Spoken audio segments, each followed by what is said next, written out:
গাফিলতির মধ্যে তুমি শেষ করে দিচ্ছ। হাত্তা ইনহুল আজাব, মৃত্যু হঠাৎ করে তোমাকে ধরে ফেলবে। আল মাউত ইয়াতি আল কবর সুদুর ওয়াল আমাল, মৃত্যু চলে আসবে আর কবর হচ্ছে একমাত্র আমলের সুন্দর। প্রিয় ভাইরা, মাগরিবের আগেও একজন আলেম অত্যন্ত সুন্দর আলোচনা করেছেন, যে কোরআনের আয়াতগুলো রাসূলের সিরাত নিয়ে মূলত আলোচনা করা, সেই কোরআনের আয়াতগুলো আর উল্লেখিত হাদিসগুলো বর্ণনা করেছেন। কিন্তু আমি একটা আয়াতের অর্থ বলে বাস্তব জীবনে এটার প্রতিফলন নিয়ে কথা বলি আমি শেষ করব। পবিত্র কালামে হাকিমে আল্লাহ পাক রব্বুল আলামিন বলেছেন, লাকাদ কানা লাকুম ফি রাসূলিল্লাহি উসওয়াতুন হাসানাহ। আল্লাহ রাসূল সাল্লাল্লাহু আলাইহি ওয়াসাল্লামের জীবনে আমাদের জন্য রয়েছে উত্তম আদর্শ। এই আদর্শ ব্যক্তি জীবন, পারিবারিক জীবন, সামাজিক জীবন, রাজনৈতিক জীবন, আন্তর্জাতিক জীবনে, সব জীবনে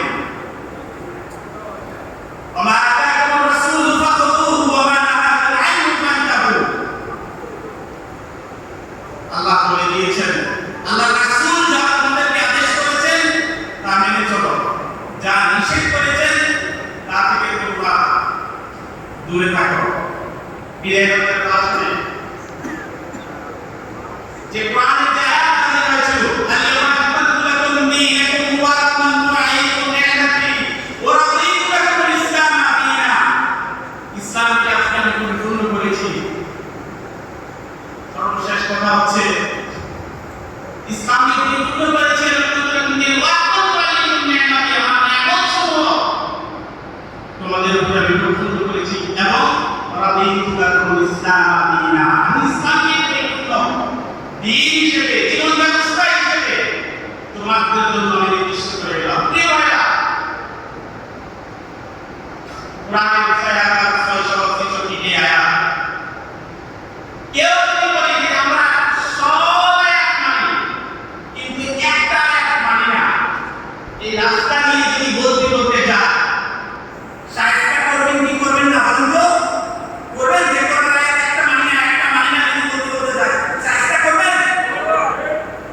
কেন তো বলবেন ভাই আমি জানি না সুবহানাল্লাহ।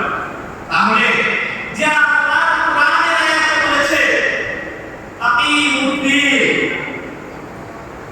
তোমরা নামাজ প্রতিষ্ঠা করো, নামাজ একটা করতে বলছে, মানে উলামাদের কাছ থেকে আপনারা এই ব্যাখ্যা পেয়েছেন, শুধু একটা নামাজ নয়, সেই আল্লাহ কোরআনের আয়াতে বলেছে আকিমুদ্দিন, কি প্রতিষ্ঠা করো? দিন প্রতিষ্ঠা করো। দিন মানে জীবন ব্যবস্থা, জীবনের সর্বত্রে দিনের